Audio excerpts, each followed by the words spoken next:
I'm a firm believer that children and animals can see or sense more than your average adult.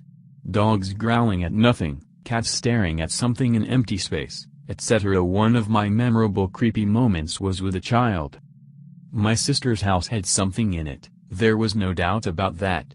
Often, figures would pass by the kitchen door in the corridor and my sister, thinking it was me, I was always hanging out there, would find me in the living room and not on the other side of the house where she had just seen me heading.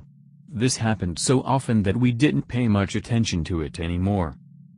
The hot spots in her house were definitely her bedroom and the bathroom, where firmly placed objects would fly or fall off shelves for no reason, right in front of her eyes. Since her husband worked nights, she would lock herself in the bedroom with her little boy and, despite the sweltering summer heat, woke up more than once, to a freezing room, so cold that she could see her breath, and, of course, accompanied by that all too familiar feeling of dread. Note for the story ahead, in Afrikaans, "ge" means bad or yucky or gross. It's typically used by children. This specific event happened one evening when friends of theirs were visiting. They had 2 little girls.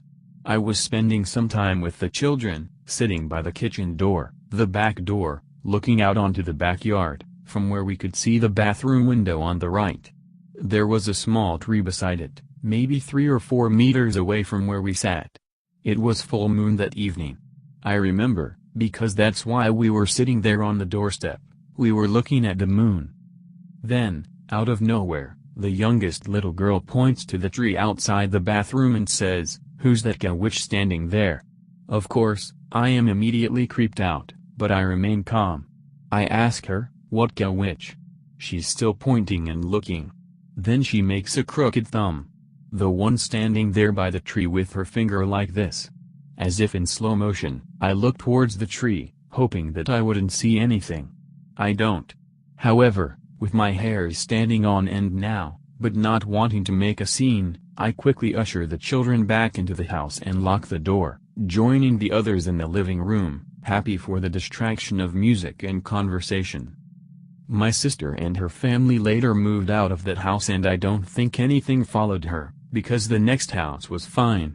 Unfortunately, the same can't be said of their current house, but that's another post.